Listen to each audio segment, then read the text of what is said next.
और इधर मध्य प्रदेश के ग्वालियर के जिस पान की मिठास के कारण पाकिस्तान, बांग्लादेश और खाड़ी देशों के लोग हुआ करते थे, उसकी खेती अब शासन प्रशासन की अनदेखी और पानी की कमी से संकट के दौर में है। पान की खेती पर आए देखते हैं इस संकट पर यह खास रिपोर्ट। भारत देश में पान की खेती कुछ चुनिंदा इलाकों में होती है, जिसमें एक ग्वालियर जिला भी शामिल है। यहाँ के बरई और बिलौआ क्षेत्र पान के प्रमुख केंद्र हैं, लेकिन सने सने यहाँ अब किसान पान की तरफ से मोहभंग होने लगा है। कारण ये है कि उनको मुनाफा नहीं मिल पा रहा है। किसी जमाने में ग्वालियर भी पान की खेती के लिए जाना जाता था।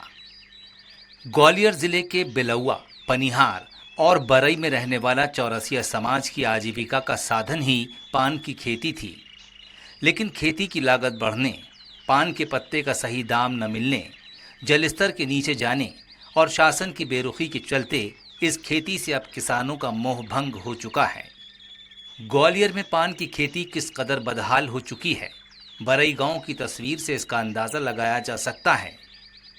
कभी इस गांव में 1.5 किलोमीटर के दायरे में पान के बरेज हुआ करते थे, लेकिन अब महज 2 किसान ही पान की खेती कर रहे हैं। पहले क्या स्थिति थी या वर्तमान में क्या स्थिति है यहाँ पर? पहले ये स्थिति थी कि मौसम के हिसाब से पंसार बहुत होती थी, अब कम होती हुई अब बहुत थोड़ी रह गई है। मात्र 2 किसान रह गए हैं और पहले प्रोत्साहन मिलता था शासन से, अब वो भी बंद हो गया है।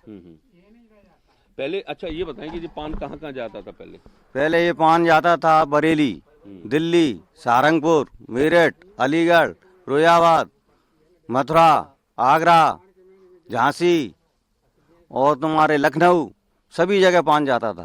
कि मतलब किस तरह से क्या क्या रहता है? जैसे शुरुआत से बताइए, पान की कैसे होती है? पहले अपन ने इसको जमीन को साफ करते हैं, बनाते हैं इसको।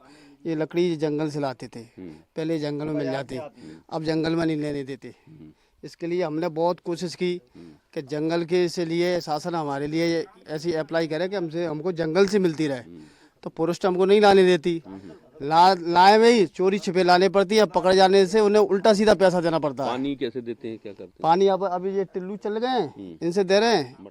ग्वालियर का पान देश भर के साथ पाकिस्तान, बांग्लादेश और खाड़ी देशों तक जाता था। बनारसी पान की तरह ग्वालियर के पान की भी अपनी एक खास पहचान थी। होली के बाद चैत के महीने में पान की बुआई होती थी, जो 3 साल तक रहती थी। हर साल किसान इससे लाखों रुपए कमाकर अपनी आजीविका चलाता था। लेकिन अब किसान तंगी की हालत से गुजर रहे हैं। आर्थिक स्थिति खराब हुई तो कई किसान यहाँ से पलायन कर गए। पहले यहाँ लगभग 2 सैकड़ा से ऊपर किसान हुआ करते थे। मैं बचपन से देख रहा हूँ, 2 सैकड़ा से ऊपर यहाँ किसान हुआ करते थे, पान की खेती करते थे। और बहुत दूर दूर तक पान हमारे बरई का जाता है, पाकिस्तान, बांग्लादेश, अन्य देशों में भी जाता हो तो मेरी जानकारी में नहीं है, देश में तो पूरे में जाता है। लेकिन अब उस दहाई पे भी आके आंकड़ा नहीं है, केवल 2 किसान बरई में इस समय पान की खेती कर रहे हैं। पहचान विलुप्त होने के कगार पे है बरई से पान की खेती के नाम पर। शासन प्रशासन की कोई भी मदद यहाँ देखने को नहीं मिल रही है। किसान भी अपनी हिम्मत हारने लगे हैं आज के टाइम पे। पान की खेती इतनी आसान भी नहीं होती, इसमें किसानों को कड़ी मेहनत करनी पड़ती है। खेत पर लकड़ी और लोहे के तारों से मचान बनाया जाता है। सर्दी, गर्मी, बरसात, धूप से बचाने के लिए जाल पर घास की परत चढ़ाई जाती है। खेत के चारों तरफ पत्थर की बाउंड्री वॉल बनाई जाती है। कतार में पान के बीज की रोपाई की जाती है। पान की बेल को रस्सी के सहारे जाल पर चढ़ाया जाता है। किसान पीठ पर मटका रखकर खेती में छिड़काव करता है। किसान नंगे पैर रहकर यहाँ पान की देखरेख करता है, क्योंकि खेत में चप्पल जूते ले जाना वर्जित रहता है। इतनी मेहनत के बाद भी फल न मिलने से किसानों का पान की खेती से मोहभंग हो चुका है। सबसे बड़ा संकट यहाँ पानी का भी है। दरअसल पान की फसल में एक दिन में 3 बार पानी देना पड़ता है, लेकिन इलाके में पानी का संकट अब ऐसा है कि 1 बार देने के लिए भी पानी नहीं है। पान की खेती करने वाले किसान अब सरकार से मदद की आस लगाए हुए हैं। कभी इन खेतों में भी पान की फसलें लहराती थीं, लेकिन धीरे धीरे ये बंजर होने लगे हैं। कारण ये है कि पान के प्रति लोगों की उदासीनता, सरकारें भी इस ओर कोई ध्यान नहीं दे रही हैं।